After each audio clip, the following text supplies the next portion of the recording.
Buenas tardes y bienvenidos a este nuevo podcast de Tech Transition, el podcast de la Fundación Formación y Futuro.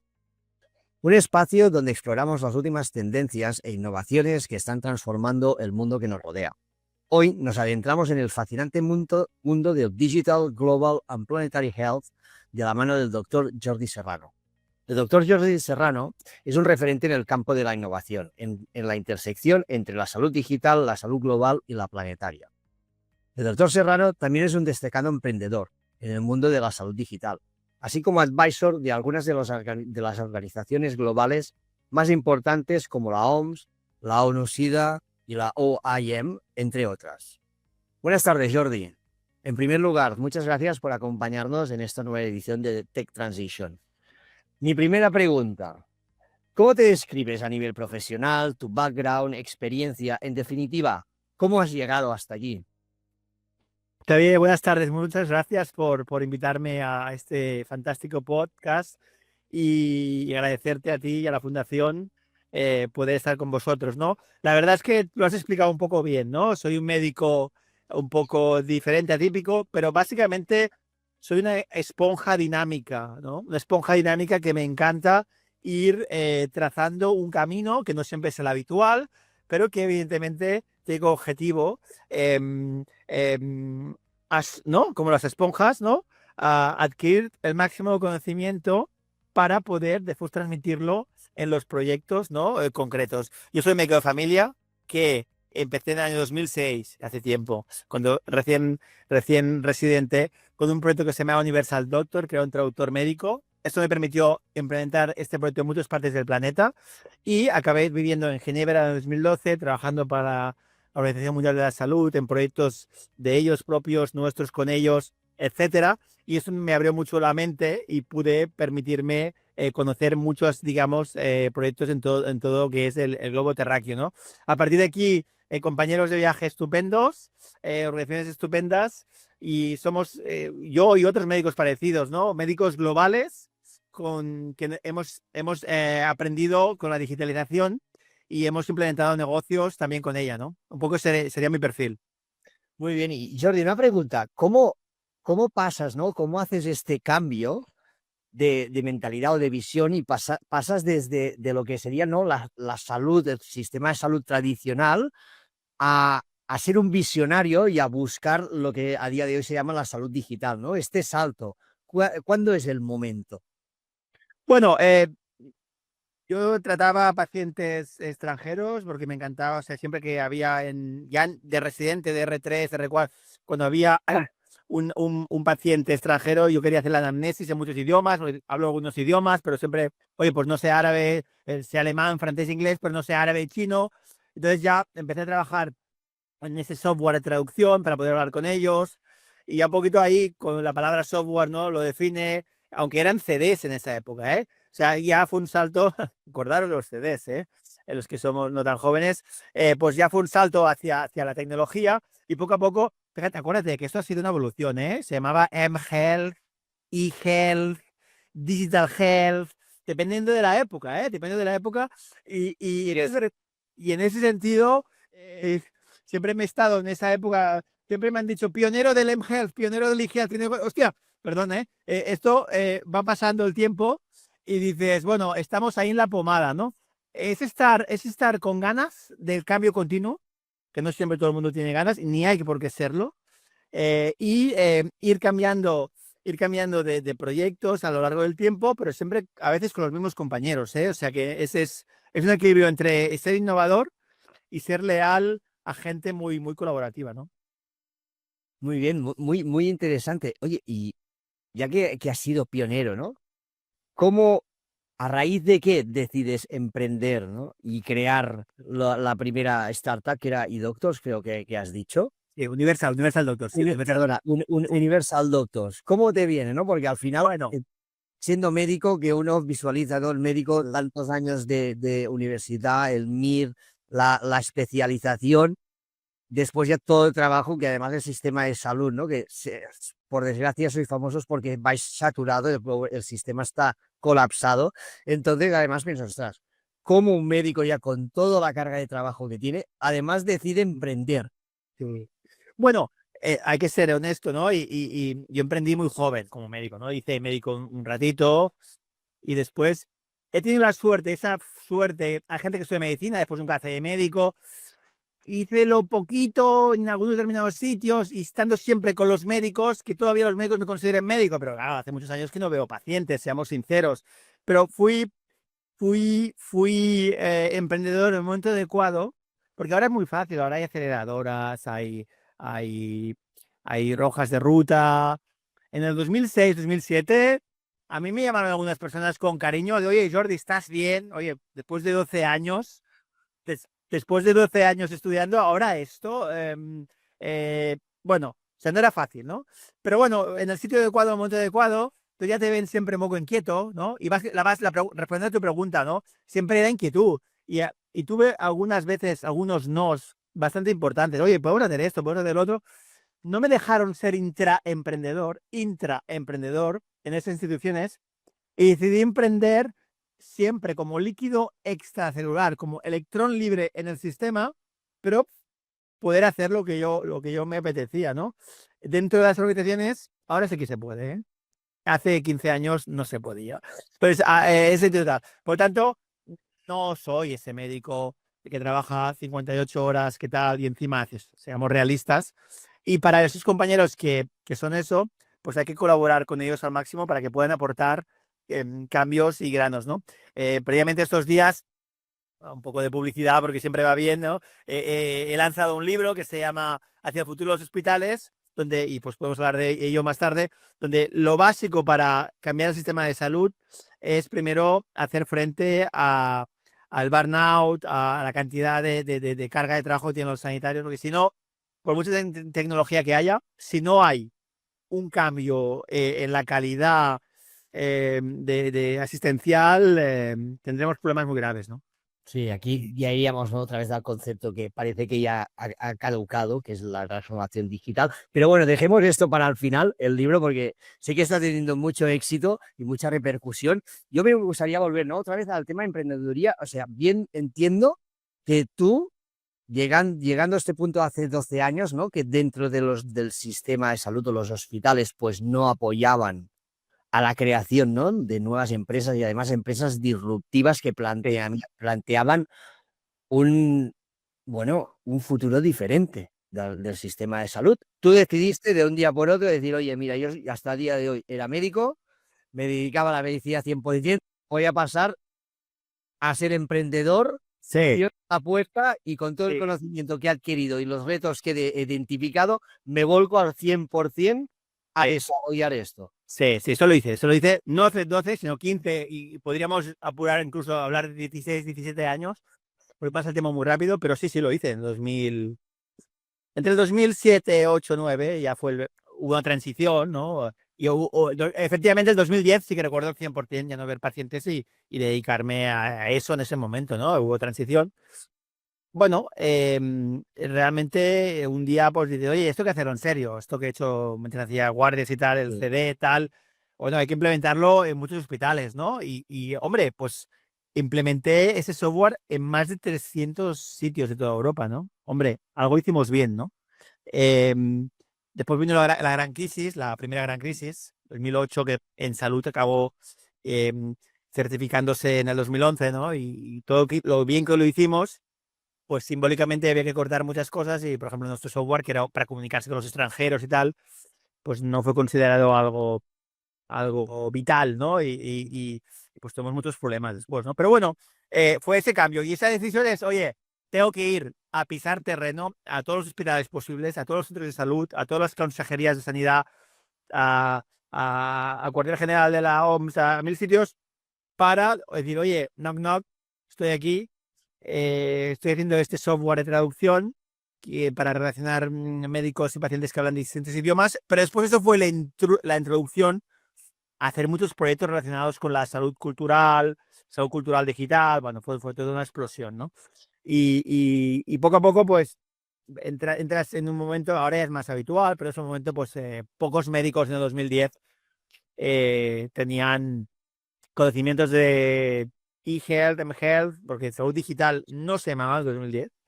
Eh, Ahora sí, pero antes no.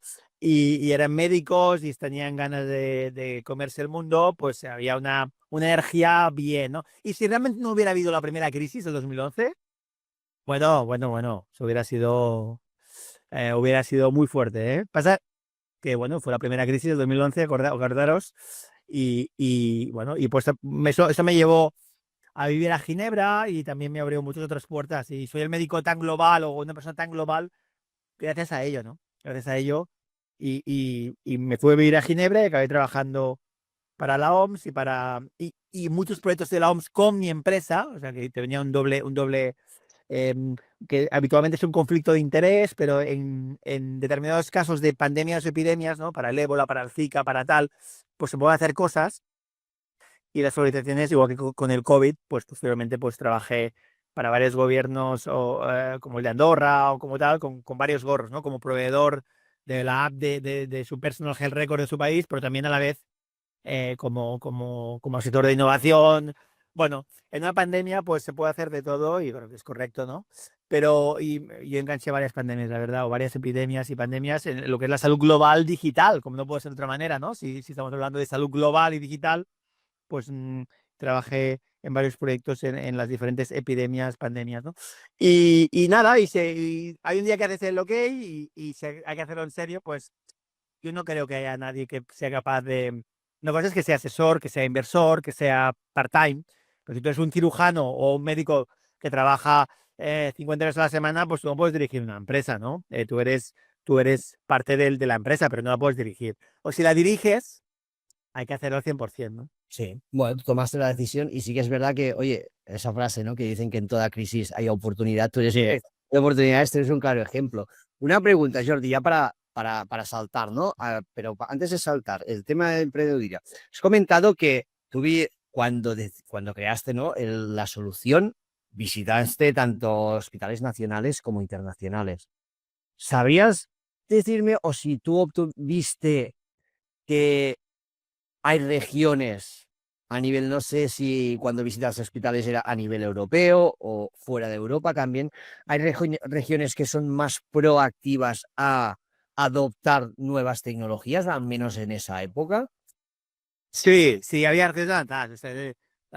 Holanda, Bélgica, Dinamarca, Noruega, con programas, evidentemente, no podemos comparar, ¿no? La riqueza que tiene Noruega con el resto de Europa, pero hay una predisposición, ¿no? A hacer cosas diferentes. Es verdad que después, a nivel de gobiernos, España en general, con sus porque sabéis que la sanidad está, digamos, regionalizada, ¿no? Digamos, en Europa hay 150 sanidades, ¿no? Para bueno y para malo, ¿no? Para bueno y para malo. Entonces, eso es, para un emprendedor que empieza, está bien Europa, porque, oye, si no es una región, es otra, ¿no? Y no es que todo un país te bloquee, ¿no? Y pues hay una región en Suiza que puede adoptar tu tema bueno, si a nivel federal lo quieren, bien, si no, pues hay regiones que lo pueden adoptar, ¿no? Entonces, sí que hay estas regiones más, estos países en general, ¿no? Holanda, Dinamarca, que adoptaban cosas. En ese momento no era necesario tanta legislación, tanta regulación. Ahora ya sabes que hay la DIGA en Alemania, en Francia. Depende de lo que estés construyendo a nivel digital de salud, pues requiere de una, de una regulación, ¿no? De un soporte regulatorio con la MDR, ¿no? Con un 2A, un 2B, depende de si eres un medical device, si no lo eres, si eres un... Bueno, en esa época era todo más salvaje, ¿no? Entonces, bueno, sí que se hacía, se implementaba y bueno, pues se hacía lo que se podía, ¿no? Muy bien. Oye, y con todas estas organizaciones, ¿no? Que colaboras, como la OMS, la ONU-SIDA, etcétera, seguro que hay muchas más detrás. Te voy siguiendo por tu perfil y hace tiempo que nos conocemos y veo que, bueno, cuando no estás en Nueva York, que estás en Ginebra, cuando no estás en Emiratos, etcétera. ¿Cuál es el rol que desempeñas? Entiendo que por lo que me has comentado tu histórico, no empiezas tu relación con ellos a través de grandes pandemias y empiezas a colaborar, pero a día de hoy, ¿sigues focalizado solo en el tema de pandemias o ha ido evolucionando? ¿Y cómo estás trabajando con ellos? Sí, no, al final, durante una temporada grande, pues trabajé principalmente con la OMS, también trabajé con la OIM, con la ONU-SIDA pues tuvimos un proyecto específico de salud maternal, ¿no? Que se llama Zero Mothers Die, ¿no? El teléfono ese rosa que creamos, ¿no? Para las mujeres en Ghana. Y con la OMS, pues dos roles, ¿no? Hice consultor, ¿no? Consultor, quiere decir bueno, que te fichan a ti como persona, pero después como pasó que era necesario trabajar con muchos departamentos y crear muchas soluciones digitales, mi empresa, Universal Doctor, trabajó con la OMS, ¿no? Entonces, algunos proyectos han durado muchos años. O sea, la app de salud mental de la Organización Mundial de la Salud, pues la dirigimos nosotros. Ha durado años, 5 o 6 años, 7 años. Por lo tanto, se han hecho esos proyectos de larga duración y por eso hemos estado trabajando con ellos muchos años, ¿no? Y ahora sí que el rol, hay una aplicación que todavía estamos llevando, que es la aplicación de Skin Entities for Neglected Disease, o sea, con AI, con inteligencia artificial, eh, pues hemos creado un algoritmo de inteligencia artificial para que los sanitarios actuales puedan aprender y diagnosticar enfermedades que antes eran más frecuentes, eran menos habituales, como la lepra, úlcera buruli en algunos países. Eso es muy interesante y esto todavía lo hacemos porque hay inteligencia artificial de por medio y creemos que es muy importante estar, ¿no? Pero en este caso, nuestro rol un poco en esas organizaciones ya ha dejado de ser, sobre todo porque la pandemia del COVID hizo como de un antes y un después, ¿no? O sea, todo se ha magnificado mucho más de forma positiva. Y nosotros ya decidimos, después de un largo camino de 10 años trabajando con esas organizaciones, de pues pasar a otros temas, ¿no? Y aún algún tema puntual y sobre todo también en algunos sitios pues hay consultorías, o hay invitaciones a participar en comités o en conferencias, o ese es un poco sido el recorrido pero durante 10 años sí que ha habido pues una labor de consultant y trabajando, ¿no? Y todavía conservamos un proyecto con ellos, con la OMS, ¿no? Y bueno, y van saliendo cosas nuevas, ¿no? Hicimos también la app de dejar de fumar en Qatar y después a través de ello han salido otras cosas en Qatar, por eso estamos en Middle East, ¿no? Y ahora más o menos el resumen es que ahora mismo hemos creado otro proyecto que se llama P8, que podemos hablar también de él, y que hemos aprendido a diversificar el riesgo, ahora hablaremos de ello, y es un proyecto propio, pero también con otras personas, y mi rol de consultor ha pasado a estas organizaciones, pero también con hospitales, ¿no? Estoy muy contento porque a nivel mundial, pues estoy trabajando con diferentes hospitales referentes en el mundo. En España, por ejemplo, con el Hospital San Juan de Dios, San Juan de Dios de Barcelona, y en otros países con otros hospitales. Y es muy, muy, muy bonito.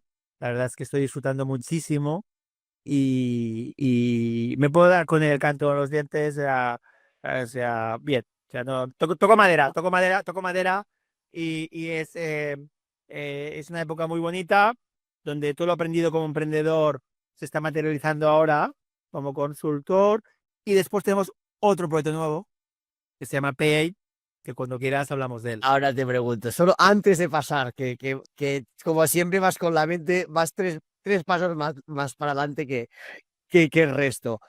Una última pregunta. Has comentado, ¿no? Estáis desarrollando con una solución de inteligencia artificial con la OMS para el tema de detecciones de la lepra, etcétera. Aquí el tema candente, ¿no? Los datos. Y sobre todo en temas de salud. Sí. ¿Cómo trabajáis con los datos? Mira, ha sido... Etcétera. No, gracias, gracias, Xavi. Es la pregunta clave, ¿no? Ha sido un gran stopper, porque a ver, o sea, con todo el respeto del mundo, ¿no? El algoritmo ha sido hecho por el doctor Adrián, ¿no? Un doctor de ingeniería, ¿no? Adrián, fantástico, de Ruiz, o sea, fantástico, o sea, todo súper bien, eh, pero evidentemente es un algoritmo de hace 3 4 años, todo va evolucionando muy rápido. Está muy bien hecho, pero no es el gran problema. Lo podría hacer otros ingenieros. El gran problema es tener la cantidad de fotos adecuadas, según la región, la cantidad, la calidad, el permiso, los metadatos famosos. Oye, esta foto fue tomada, oye, la persona que le sale la cara ha firmado para que esa foto se utilice, Claro. que en ese momento no se caía, ¿no? Oye, pues entonces no se puede utilizar. No se puede utilizar ahora mismo, en serio, menos por organizaciones tan importantes como la ONU, ¿no? O sea, hoy qué lástima, pero tenemos 500 fotos allí que no se pidió. Bueno, pues no se puede, ¿eh? O en todo caso, pues se vuelve a preguntar y se les pide permiso. ha sido el gran stopper.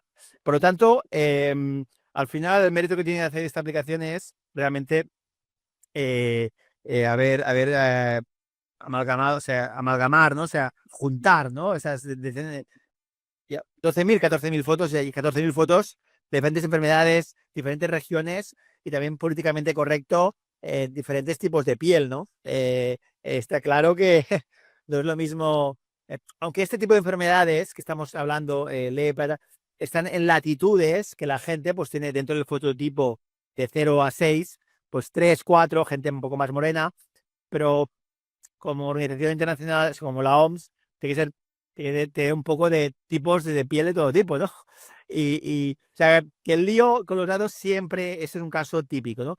Ya no te digo, es un tema educativo, cuando es un tema de tomar decisiones de estudios clínicos y tal, pues es el tema más complicado, ¿no? Este sentido, hay proyectos dirigidos desde la visión de datos federados, que podemos hablar durante horas, que es un poco la solución para poder tener acceso a datos que permanecen en servidores de las instituciones adecuadas y que esas instituciones han firmado con sus respectivos pacientes lo que es la voluntad de compartir esos datos para determinados estudios, proyectos, etcétera, pero que si los datos salgan de ese sitio, ¿no? Eso se llama datos federados y por ahí va el futuro, ¿no? Por ahí va el futuro. Pero sí que es verdad que hay una cantidad importantísima de silos que no son utilizados y que estos son, hay palabra técnica para eso, ¿no? Son missing opportunities, ¿no? Oportunidades perdidas, y esto es terrible, ¿no?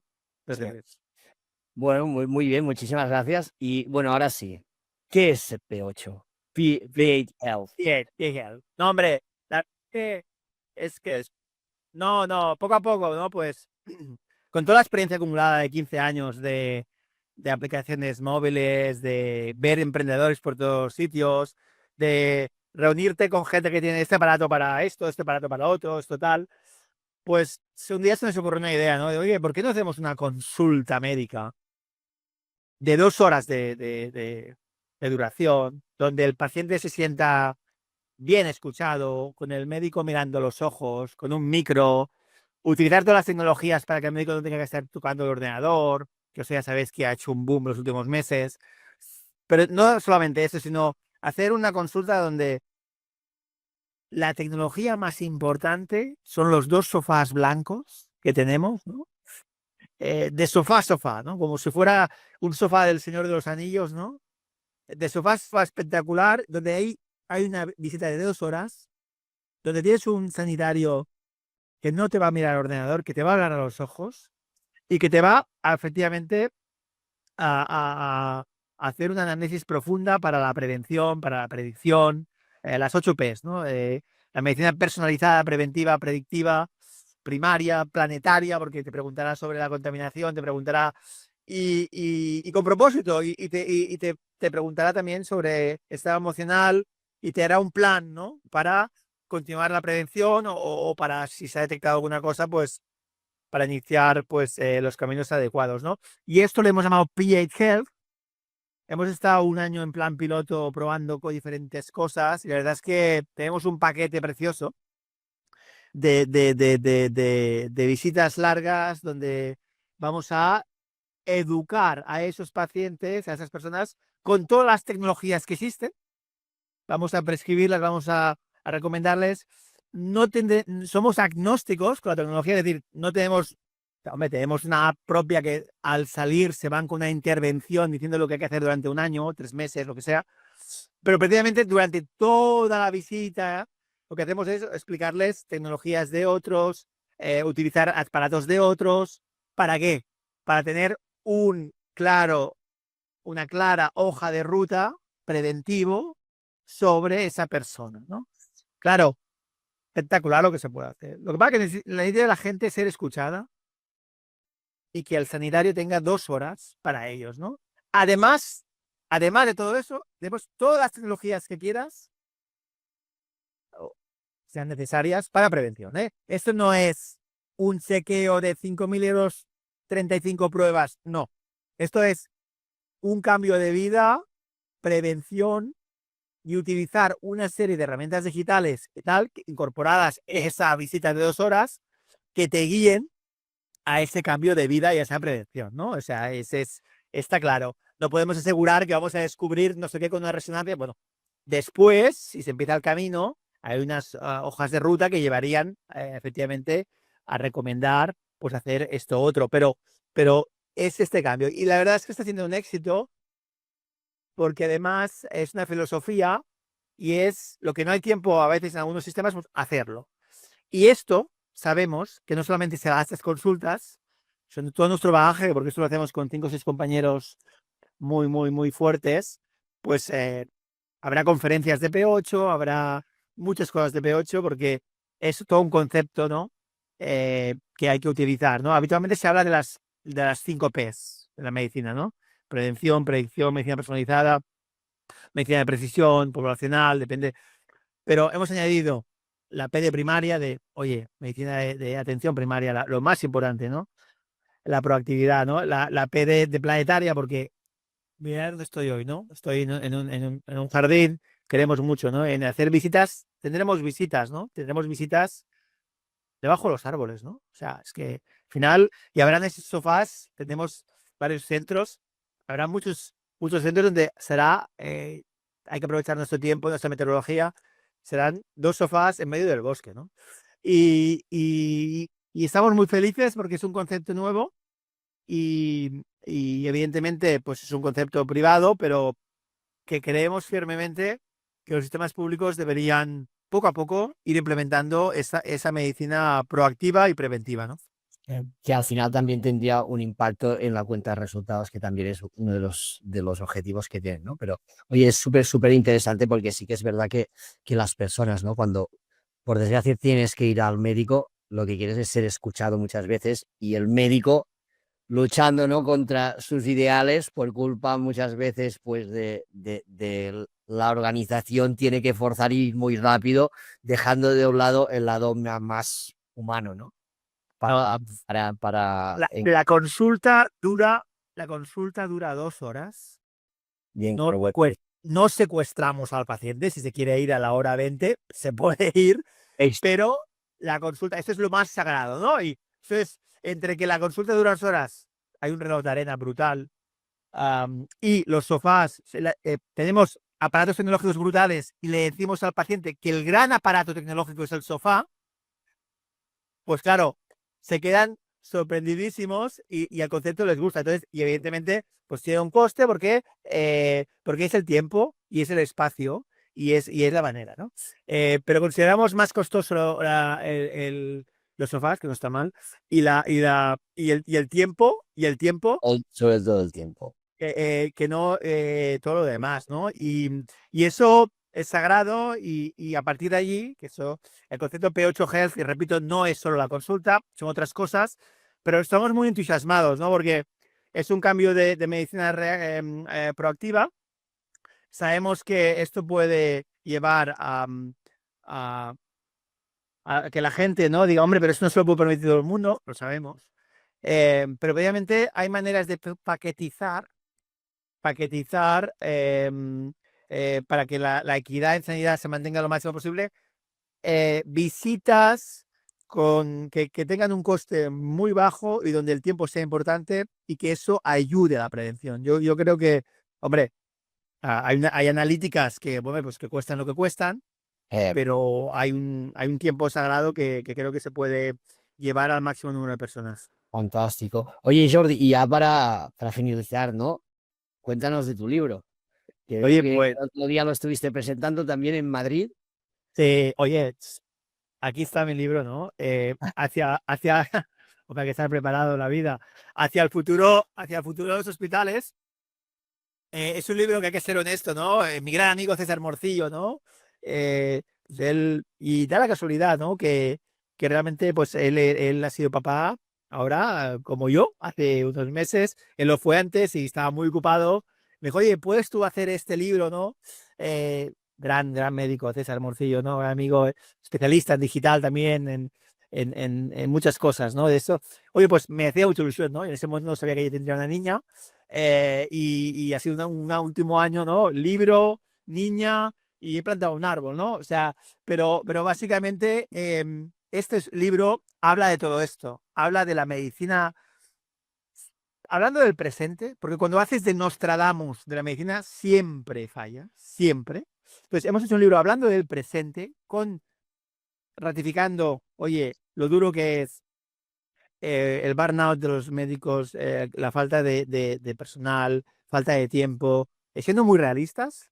Y después, cómo, con propuestas de nuevos roles futuros, medicina basada, evidentemente, en el valor, hacia la sostenibilidad, hacia el cambio proactivo, esos nuevos roles, y implementando tecnologías como poco a poco se podría llegar a un futuro imaginable, ¿no? Que lo hacemos poco a poco y en el último capítulo 15 pues imaginamos, ¿no? En este caso, imagino a mi hija, ¿no? Que de aquí 30 años es médica intensivista y explicamos, ahí sí que pues hacemos un futuro imaginable, especial, disruptivo, pero solamente en el último capítulo, los primeros 14, hablamos de muchas tecnologías, hablamos de muchas cosas, pero intentamos ser muy realistas, ¿no? Yo creo que hacia futuros hospitales y se explica en varios capítulos el hospital verde, el hospital sostenible, el hospital proactivo, el hospital Gustave Roussy en París, sale a buscar cánceres. Ya no te digo el screening, evidentemente cáncer de mama, mamografías y la sangre en heces para los típicos screenings globales. No, no. Va a buscar sistemáticamente a la población, ¿no? Que esto puede ser un mix entre hospitales y centros de primaria fortalecidos en busca de esa gente con screenings muy fuertes, pues va a buscar el inicio incipiente de algunos cánceres o la probabilidad, ¿no? La predicción de qué probable, ¿no? Con genética, no solamente genética, porque sabéis que la genética, el DNA es una cosa, el RNA es otra, la expresión de ese DNA, bueno, el ambiente, palabras como exposoma, ambioma, las vais a empezar a oír, ¿no? Y de esto habla el libro, ¿no? De ese futuro donde, oye, no es lo mismo vivir, ya se sabía, pero ahora tienen datos clarísimos, ¿no? No es lo mismo vivir en un barrio contaminado y comer mal y no hacer deporte, vivir en un barrio no contaminado, comer bien y hacer un poco de deporte. No es lo mismo el día 27 de cada mes estar ahogado financieramente a nivel inflamatorio de tu cuerpo que no estarlo. Y eso son cosas, los determinantes sociales de la salud, que se podría poco a poco poner en mano a un sistema más proactivo, ¿no? Y por lo tanto está relacionado con el P8 y el libro, pues, va hacia allí, ¿no? Pero siendo realistas, porque si no, se escriben libros en plan Nostradamus, futurólogos de la salud, que está muy bien para hacer conferencias, pero hombre, haciendo una revisión de todos ellos, los lees y respetando mucho a los autores, porque ya ahora sé lo que cuesta hacerlo, em, es demasiado futurista. Entonces hemos querido hacer un libro muy realista, con un capítulo final, evidentemente volando, ¿no? Pero el resto es de tierra, oiga, hay esto, pero hay este problema y hacia dónde vamos, ¿no? Y en ese sentido, porque si no, los propios sanitarios están muy quemados, ¿eh? Esto está muy bien, pero oye, trabajo 58 horas, no tengo, y veo a los pacientes cada 5 minutos, ¿no? ¿Qué me estás contando, no? Yo creo que esta brecha entre la esperanza y la realidad hay que ser realista porque si no, pues hay una división muy grande, ¿no? O sea, ese es hacia el futuro. Oye, Jordi, pues muchísimas gracias, ¿no? Y como conclusión, ¿qué recomendarías, ¿no? A todo el mundo que te está viendo y viendo lo que has comentado antes, ¿no? Oye, vivir, tener una vida sana, comer bien, vivir en barrios sin contaminación, hacer un poco de ejercicio. eh, me recomendación para toda aquella gente que se Bueno, plantee, oye, ¿cómo puedo evitar ir lo menos posible al hospital o al médico? sí, sí, sí, sí. A ver, correr por algunas zonas que pues, son muy bonitas, pero que pasan muchos coches. No quiero decir ninguna calle, porque cada uno imagine su calle grande en su ciudad. No es recomendable, ¿eh?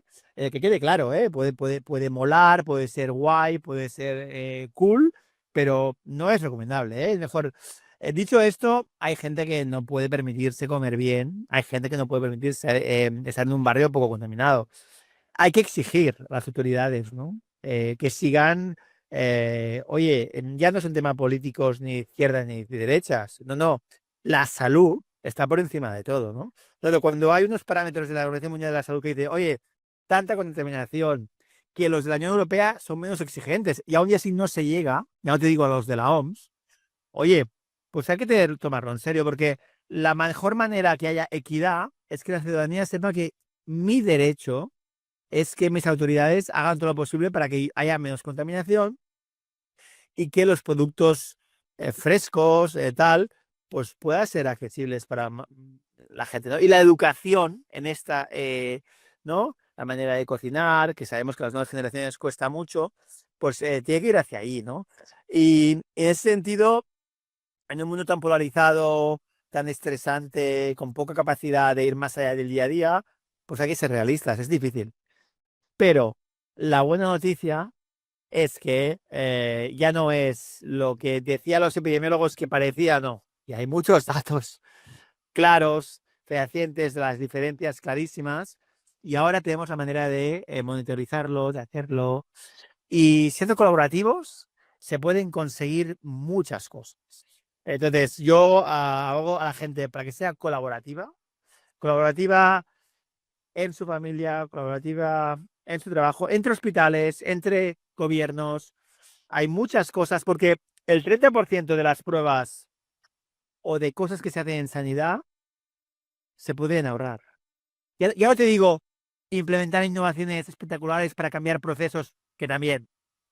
Ya solamente. Por lo tanto, hay esperanza de tomar decisiones para decir, oiga, esto es redundante, esto no se hace bien, esto no es suficiente, pero después hay que explicarlo muy bien y la gente tiene que entender que tal vez sería preferible esperar 15 días a ir a ver al médico y no presionar para poderlo ver en 48 horas y que al cabo de 15 días te vieran 40 minutos y no te el derecho de ir al médico en nada y que te vean 5 minutos, ¿no? Y también la educación sanitaria de saber utilizar los servicios de urgencias para lo que sea, para lo que es urgentes de verdad, ¿no? Y no para lo que, para acabar, la mayoría de europeos, yo creo que más del 90% en algunas encuestas, no quieren empobrecer si tienen un cáncer o un trasplante como paradigmas de lo más importante. Y eso creo que estamos de acuerdo todo el espectro socioeconómico político, hasta los más. Por lo tanto, hay que trabajar para ello, ¿no? Se puede, seamos conscientes de esta equidad trabajando, cambiando cosas, midiendo cosas, eliminando lo superfluo, eliminando lo redundante y a la vez dejando innovación para cosas que puede haber un espacio y que no es una cuestión de público o privado, es una cuestión de probar cosas. Y a veces los transatlánticos públicos no permiten algunas cosas, pues probemos cosas en otros sitios, pero no perdamos la fuerza y la gente debe valorarlo, no utilizar los servicios cuando no tocan y hay que cuidar el bien común, ¿no? Entonces, en ese sentido, mucha fuerza, mucho optimismo, con realismo y responsabilidad, ¿no? Y hay que remangarse, ¿no? Porque si no remangamos, el tsunami pasará por encima y después sí que será muy difícil evitar privatizaciones innecesarias. Oiga, vamos a combinar los sistemas, ser proactivos y preservaremos seguro lo esencial, ¿no? Y a partir de allí hay que exigir innovación, productividad, etcétera. Y oiga, hay que seguir, esa es mi opinión, ¿no? Genial. Oye, pues nada, Jordi, muchísimas gracias por este tiempo que nos has dedicado. Y bueno, pues desde la Fundación Formación y Futuro te deseamos lo mejor, que consigas pues todos tus objetivos y seguir en contacto contigo. Ya bien, muchas gracias. Muchas gracias a todos. Gracias a la Fundación. Continuar con la formación, súper importante y a por ello. Fantástico. Pues nada, que tengas muy buenas tardes. Gracias. Hasta luego. Adiós.